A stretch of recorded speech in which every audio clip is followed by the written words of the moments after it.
कोटद्वार की लाइफलाइन कही जाने वाली लालढांग चिललखाल मोटर मार्ग के मध्य पड़ने वाली सिगड़ी स्रोत पर बनी सुरक्षा दीवार कुछ महीनों में पहली बरसात में ही बह गई। ये सुरक्षा दीवार निर्माण के समय से ही सवालों के घेरे में थी। इन 4 वर्षों में अनगिनत ऐसे कार्य हुए हैं जो गुणवत्ता के मामले में फिसड्डी साबित हुए हैं, लेकिन इसके बावजूद भी ठेकेदारों को भुगतान किया गया। आरोप है कि सुरक्षा दीवार के ठेकेदार वन मंत्री के करीबी हैं। पत्रकार साहब, इस कार्य को जो ठेकेदार करवा रहा है भुवनेश खड़कवाल करवा रहा है, और ये जो है मतलब आप समझ लो कि भाजपा के नेता भी हैं ये, और इसी वजह से इन्होंने ये देखो कि अपना मतलब जो है सारा जितना भी सुरक्षा दीवार जिसको सरकारी पैसा हम तुम लोग जनता के टैक्स के पैसे से ये सब लगाया जा रहा है, लेकिन इसका किस तरीके से दुरुपयोग हो रहा है आप देख लो। इसमें सरिया बिल्कुल भी नहीं लगाए गए हैं, और सीमेंट भी जो है यहाँ पर जो नदी में जो रेत पड़ी है, मिट्टी पड़ी है, उसी को सीमेंट के साथ मिला के इसको सुरक्षा दीवार को यहाँ पे बनाया जा रहा है, जो कि बिल्कुल ही बहुत घातक है। तो ये दीवार इतनी घटिया तरीके से बनाई गई कि इतना बड़ा, जबकि सब लोगों को पता है कि यहाँ पर इस सिगड़ी स्रोत में बहुत बड़ा फ्लड आता है, और कभी कभी आता है जब ऊपर पहाड़ों में बारिश होती है तो बहुत भयानक तरीके से नदी आती। कई बार यहाँ पर जान माल की भी क्षति हुई है, गाड़ियाँ भी बह गई हैं। अब की बार भी एक वहाँ पर गुज्जर कोई नदी पार कर रहा था, वो मर गया था। तो बहुत भयंकर तरीके से बाढ़ आने के बावजूद भी, सब लोगों को पता होने के बाद भी, जो भी इस समय लोग यहाँ पर जनप्रतिनिधि हैं या कर्मचारी हैं, अधिकारी हैं, पता होने के बावजूद भी उन्होंने इस दीवार को बिल्कुल गुणवत्ता पर ध्यान नहीं दिया। सभी जगह मैं खुद मौके पर गया, उसके बाद मैंने SDM, PWD, सिंचाई, नगर निगम सभी अधिकारियों को बुलाया है।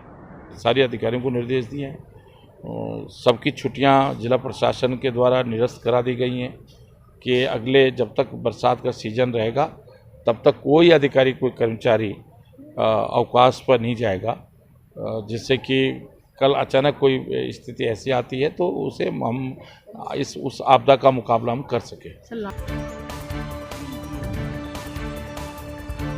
धारचूला के जुम्मा में बादल फटने की घटना के बाद रेस्क्यू अभियान जोरों पर है। SDRF, NDRF, SSB और प्रशासन के साथ ही स्थानीय लोग भी लगातार रेस्क्यू में जुटे हुए हैं। घटना में घायल 7 लोगों में से 3 बच्चों समेत 5 लोगों के शव मलबे से बरामद कर लिए गए हैं। वहीं 2 लोगों की तलाश अभी भी जारी है।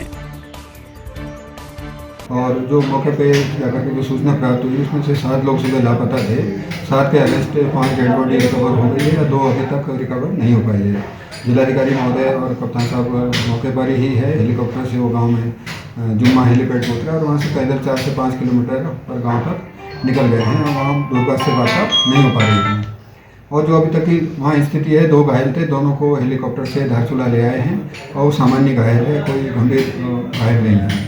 गाँव में स्थिति जो जामनी तोक और सिरोड़ा तोक है, वहाँ स्थिति खराब है। पूरे दोनों तोकों को शिफ्ट करके दूसरे गांव में, स्कूल में और अन्य घरों में शिफ्ट किया जा रहा है।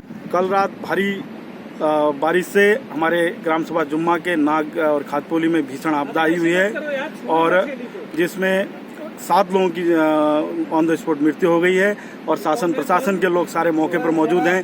NDRF, SDRF के सारे लोग वहाँ पर मौजूद हैं, और राहत बचाव कार्य चल रहा है। यहाँ पर रेस्क्यू टीम के साथ हेलीकॉप्टर भी यहाँ पर मौजूद है, क्योंकि ऊपर हेली लैंड करने की व्यवस्था नहीं है, इसलिए हम लोग इसको नीचे ही जो घायल हैं या जो यहाँ पर रेस्क्यू किया जा रहा है, और हमारे शासन प्रशासन के लोग सब लोग यहाँ पर मौजूद हैं और रेस्क्यू किया जा रहा है।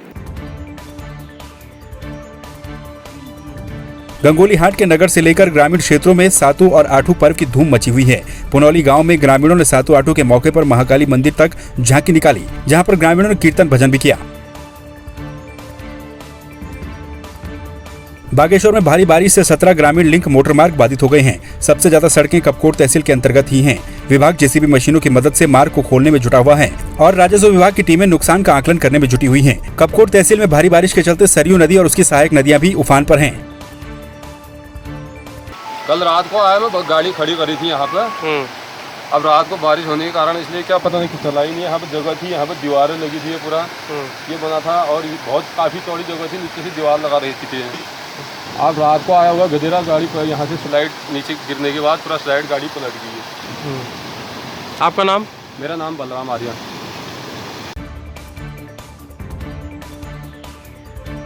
कॉर्बेट टाइगर रिजर्व में जल्द ही महिलाएं जिप्सी चालकों के रूप में नजर आएंगी, जिसके लिए कॉर्बेट प्रशासन ने 25 महिला चालकों को ट्रेनिंग के लिए देहरादून भेज दिया। आपको बता दें कि विश्व वानिकी दिवस के मौके पर मुख्यमंत्री ने कॉर्बेट में 50 जिप्सी चालक महिलाओं की भर्ती करने की घोषणा की थी। इसी क्रम में कॉर्बेट प्रशासन ने पिछले महीने से जिप्सी चालकों की भर्ती प्रक्रिया शुरू कर दी है, जिसमें 45 महिलाओं ने आवेदन किए थे। आज सरकार ने हमें और कॉर्बेट नेशनल ये रिज़र्व टाइगर के जो भी डायरेक्टर हैं, इन्होंने हमें ये मौका दिया है कि हम जाके प्रशिक्षण करें। थैंक यू कहना चाहूँगी सरकार को भी और कॉर्बेट के डायरेक्टर को भी। और जैसा कि कहा जाता है कि महिलाएं सिर्फ और सिर्फ किचन तक रहती हैं, गोबर निकालती हैं, गाय बच्चा देखेंगी, घास काटेंगी, ये सब ही चलता है। लेकिन आज महिलाएं ये दिखाएंगी कि नहीं जी, हम सब कुछ कर सकते हैं, हम पायलट भी बन सकते हैं, हम अंतरिक्ष में भी जा सकते हैं, हम प्रधानमंत्री भी बन सकते हैं और हम जिप्सी भी चलाएंगे। हमें बहुत अच्छा फील हो रहा है। हम 21 दिन के प्रशिक्षण के लिए देहरादून जा रहे हैं। आई थिंक सब कुछ होपफुली अच्छा होगा, बट जो भी प्रशिक्षण वगैरह हमें देंगे वो लोग वहाँ पे ट्रेनिंग हम बहुत अच्छे से उसको एंजॉय करके सब लोग करेंगे साथ में। पहली बार महिलाओं को जो है सरकार ने जो है प्रोत्साहन दिया है महिला जिप्सी गाइड उसके ड्राइवर के लिए, बहुत अच्छा लग रहा है। हम लोग ये चाहें कि अच्छी तरह वहाँ से जो है ड्राइविंग सीख के आएँ और कॉर्बेट के अंदर जो है गेस्टों को अच्छी तरह घुमाएंगे।